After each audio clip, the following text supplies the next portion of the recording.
Kasih karunia dan damai sejahtera Allah Bapa kita dan anaknya Tuhan Yesus Kristus menyertai saudara. Amin. Shalom saudaraku yang terkasih, di dalam nama Tuhan Yesus Kristus senang bisa menyapa saudara di tempat saudara berada hari ini. Dalam dimensi yang berbeda tetapi dalam dunia yang sama. Sebagai insan yang diciptakan untuk Tuhan, sebelum melakukan rangkaian aktivitas kita pada hari ini, marilah kita mengawalinya dengan mendengarkan firman Tuhan. Shalom, renungan kita pada hari ini terletak pada Efesus 4 ayat 26 yang berbunyi, apabila kamu menjadi marah, janganlah kamu berbuat dosa, janganlah matahari terbenam sebelum padam amarahmu. Demikian firman Tuhan. Saudaraku yang terkasih di dalam nama Tuhan Yesus Kristus, apakah salah menjadi marah? Jawabnya tidak. Karena kemarahan itu adalah hal yang natural. Itu juga Tuhan ciptakan ada di dalam diri manusia. Tetapi persoalannya adalah kemarahan kita itu kemarahan yang bagaimana? Jika saudara marah tidak menimbulkan dosa, tentu saudara adalah orang yang marah dengan beres dan teratur. Sebab saudara tahu apa tujuan saudara menjadi marah. Dan bagaimana muatan-muatan kata ketika saudara menjadi marah. Bukan menjadi pribadi-pribadi yang bodoh ketika marah. Ada orang yang menutupi kebodohannya dengan cara marah. Tetapi ada orang yang berhikmat dan dia pernah marah. Dan saudaraku yang terkasih di dalam nama Tuhan Yesus Kristus, sebenarnya apa yang kita terima hari ini adalah bagian dari hidup sebagai manusia baru. Bahwa dulu ketika kita menjadi manusia lama, kita memang pemarah. Dan kemarahan kita itu sering kita lakukan dengan meluapkan emosi yang berlebih. Kita marah dan sekaligus berdosa. Semua kita katakan, mulai dari hewan peliharaan yang ada di dunia ini dan yang pernah ada dan yang sudah tidak ada lagi, saudara katakan kepada orang lain. Sehingga itu menjadi sesuatu hal yang membuat keadaan menjadi semakin buruk. Tetapi lihatlah yang dikatakan oleh Paulus dalam jemaat yang ada di Efesus. Apabila kamu menjadi marah, janganlah kamu berbuat dosa. Apa yang sering terjadi ketika kita menjadi marah? Dan dosa apa yang sering dimaksud? Jika saudara menjadi marah kepada orang lain dan bahkan melakukan tindakan kejahatan, lihat. Belakangan ini, tingkat penguasaan diri manusia semakin menipis. Kesabaran manusia semakin kecil. Karena hal-hal yang bersifat instan. Itu mengapa orang-orang yang hidup di dalam keinstanan akan rawan dengan kemarahan yang berlebihan. Saudara adalah orang yang gampang marah belakangan ini.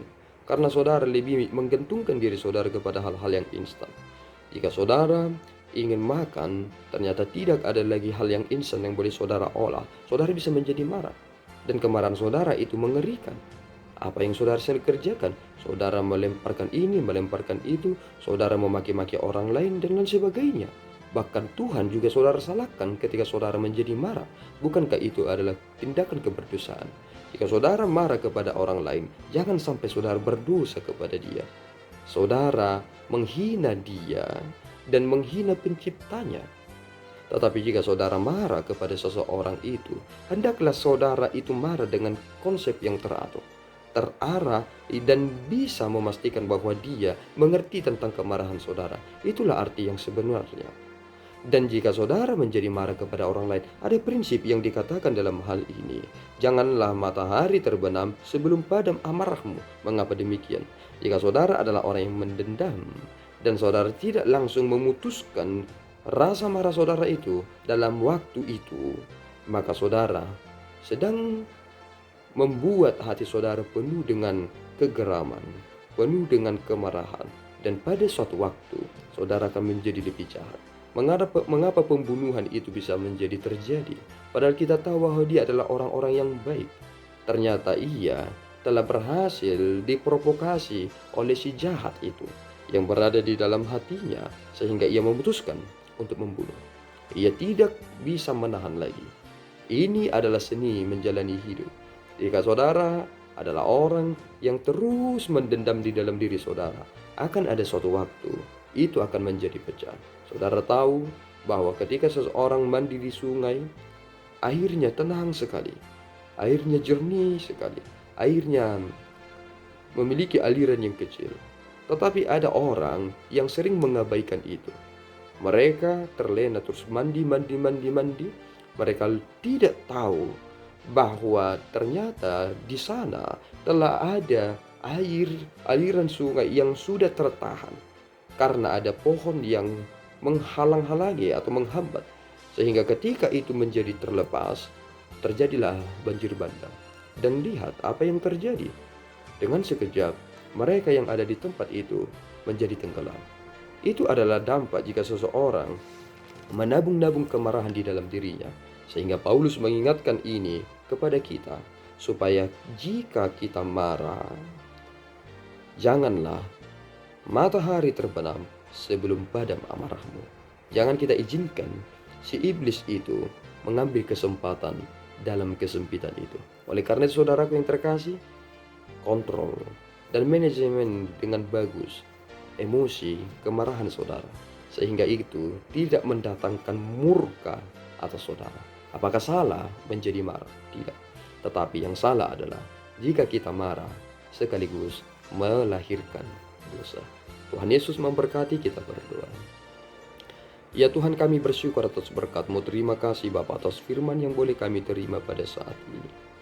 Kami tahu Tuhan, kami ini adalah manusia yang sering sekali mudah terpancing dalam emosi kami untuk marah. Tolong kami Tuhan, supaya kami dapat menahan diri kami dan dapat sesegera mungkin memaafkan orang-orang di sekitar kami, sehingga si iblis tidak berhasil mengambil kebahagiaan kami dan menjadikan kami semakin lebih buruk lagi. Pimpin kami ya Tuhan dalam Roh Kudus-Mu, sehingga kami dapat memahami dengan begitu benar bahwa kami harus mampu mengampuni setiap orang, dan kami dapat memenangkan diri kami sendiri. Ampunkan dosa kami Bapa di dalam Yesus. Kami telah berdoa dan mengucap syukur. Anugerah Tuhan kita Yesus Kristus, kasih setia Allah Bapa, dan persekutuan Roh Kudus menyertai saudara. Amin. Tuhan Yesus memberkati.